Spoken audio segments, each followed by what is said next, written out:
I was talking to a friend recently, and the concept of the evolution of our spirit came up in our conversation.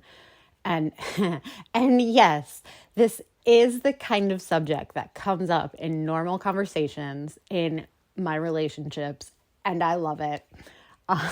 Anyway, so we were talking about that, and she was wondering about my perspective on it. So I talked about how the way I was taught and what I believe is that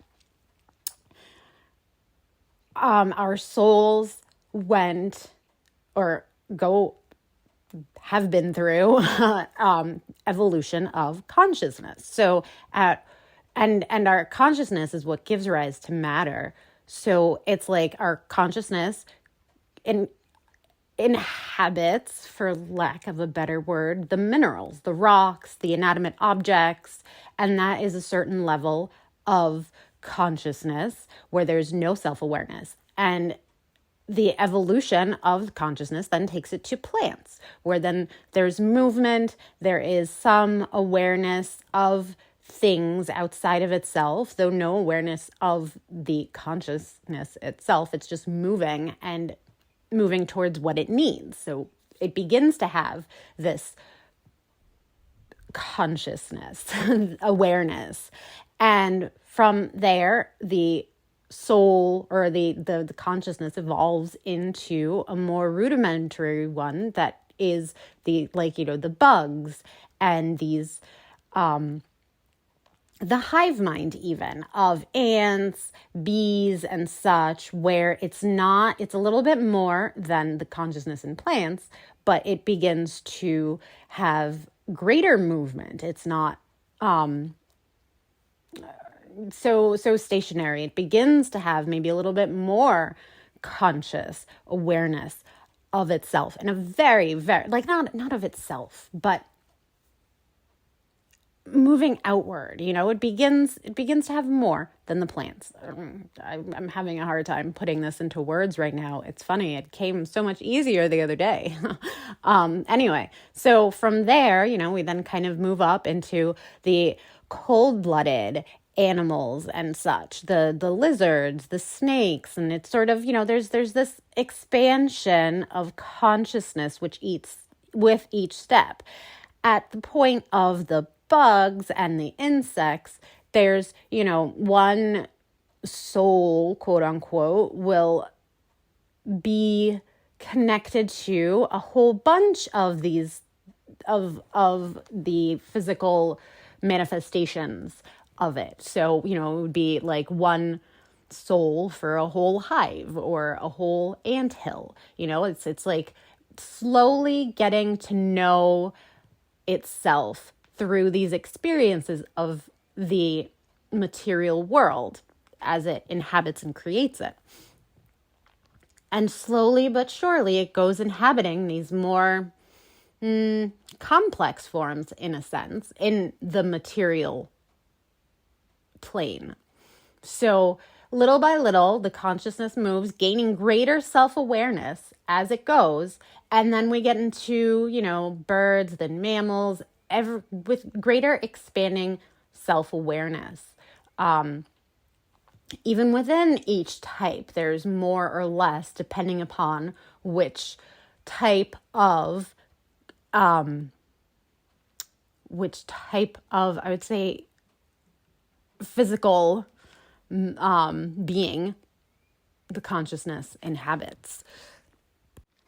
Once we get to these mammals, then it's just one soul per physical body, basically. And then we come to the humans too, which then we begin to get this other type of awareness. I mean, I would say that the mammals themselves are quite self-aware, but in a rational way, like we are. We as humans, we have this other step where we then can use our minds to navigate through all of this, to begin to understand things rationally and create mental images and do all these things that we do, which a lot of the times we tend to ascribe or speak of in a negative kind of way, as if we're hurting ourselves by doing this. But this is an ability that can be helpful or be a hindrance. It all depends on how you use it. And this is part of our evolution as we grow and learn to use our minds. It's step by step, one thing at a time. We kind of go through these different lessons, so to speak. I mean, it's a process, and our consciousness goes through all of these different levels within the material manifestation, because everything that we see on the material plane is really just the densest condensation, if I can use that word, because I don't really know what, it's just how I think of it. It's the densest condensation of our consciousness. And so everything that we see is consciousness. It is just different levels of it, which then we as humans have learned how to manipulate in the ways that we do. Now, it was interesting because as we were talking about this, and my friend is interested in Buddhism and these things, and so she was wondering about some of the, those concepts as they teach. And for me, it's kind of, I don't necessarily see it exactly in that way, in the way that I was taught and I learned and feels right to me, is that we will not come back, so to speak, as a butterfly or a rock or a lizard or a cat. It's, once our consciousness has reached this level of self-awareness that we are inhabiting a human body, we're not going to go back to those other levels. And that is how I've always seen it, basically. We don't go backwards. It's like once you get to 12th grade, once you're a senior in high school, you're not going to go back to second grade. That's, you could go visit, you could go sit in there, but you've already learned what needed to be learned at that level. And so you don't need to go back to it. Next step after being a senior in high school is then, you go get a job or go to college. There's different, maybe that wasn't the best example. Let's say 11th grade. Next step after being a junior in high school is a senior in high school, not second grade.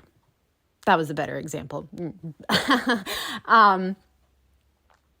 So I had personally always looked at it in this very linear fashion. And as we were talking about it, she asked me, so the rocks that are out there today, are those like new souls? And this is a question that had come up for me as well, all throughout this time that I have learned about these things. And it definitely was something I had wondered, like, how does that work then? Are these new souls? I had a hard time understanding that. And when she asked me this question, it was quite interesting because it was like I had this moment where I said, it was afterwards, because when she asked me, I said, well, I don't know. I've had that question as well, and I don't necessarily have an answer to that. But then later, after this conversation, I had this moment where it was like, oh my God, I get it. Oh, okay. So what it is it's not that it's all happening in a linear fashion, because that's just our perception of reality as rational human beings, with our cognitive abilities to think in abstract terms. We see past, present, future. We see it as a linear thing. And as different sciences have seen, and we've learned about in spiritual teachings as well, time is an illusion. So, my aha was, oh my God, it was an oh my God for me. It was like this moment of a deep comprehension, even of no, the rocks and the inanimate matter that exist here, that's not new souls. That's us. That is, we were that, because all of existence exists right now. So it's all us. That the rocks that we see outside, that was, like looking at it from me, like I'm going, oh my God, that's me being that rock, being that consciousness. My soul is that rock right now when I was still evolving at that level of consciousness. However, to say was is also incorrect because of the whole time doesn't exist thing. Time is an illusion. So when we speak of we are the universe is us, everything exists within us, that is it. Our consciousness that was evolving from the mineral to the plant to the animal kingdom to the human, it's all happening now and forever. It's split. Okay, I'm having a really hard time putting this into words. I just had this deep understanding of this concept. It's happening. All of this evolution of consciousness is just happening all around us at the same time, because that is the nature of all of it. So it's not that there are new souls and that my soul was in a rock millions and millions of years ago. It's that all of the rocks that ever existed, that is me at that level of consciousness, experiencing it right now, and the plants. And well, I mean, it gets a little bit, the concept as I'm thinking about it gets a little less easy when I'm thinking then about the plants and then the insects and the animals. However, when thinking of the rocks, it was just like, oh my God, this is how we are the universe and the universe is us, because it's all happening simultaneously. It is all us. We are all the consciousness that is giving rise to all of the matter at all times. And that's us. Now, me, as this human, having this experience of the passage of time as my consciousness inhabits this particular body and this particular personality, I'm like a bubble that is experiencing the illusion of separateness as an experience of consciousness, as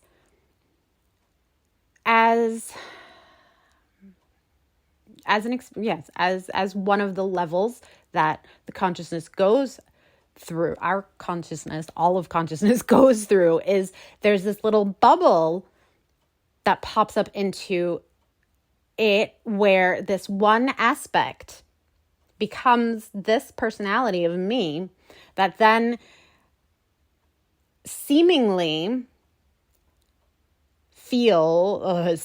experiences, or I have this feeling experience of seeing everything from a separate vantage point, seeing myself or experiencing myself as a witness looking at these outer things that aren't me, but only because this is part of the evolution of consciousness,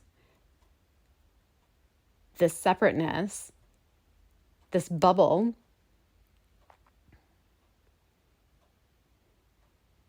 However, this is still just a part of the evolution.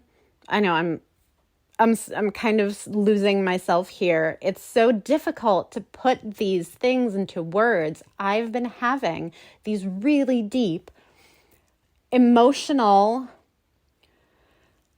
understanding. I've been this emotional deepening where it suddenly, it's not a concept anymore.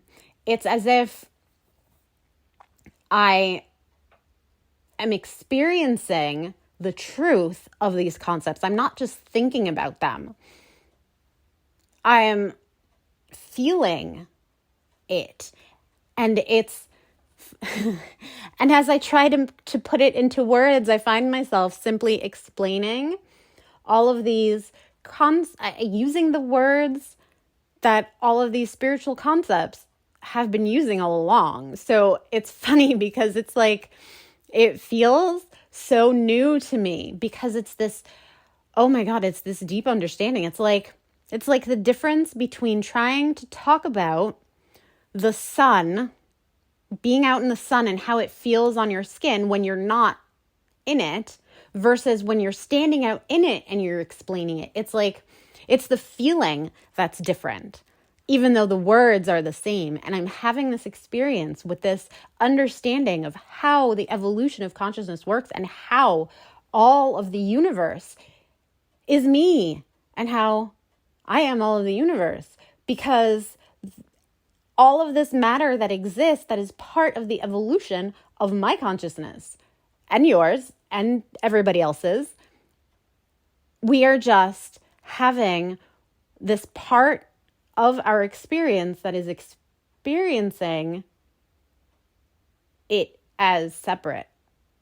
Okay. Oh man, this is so interesting to try to explain because it feels like my words are not doing it justice. Oh my goodness.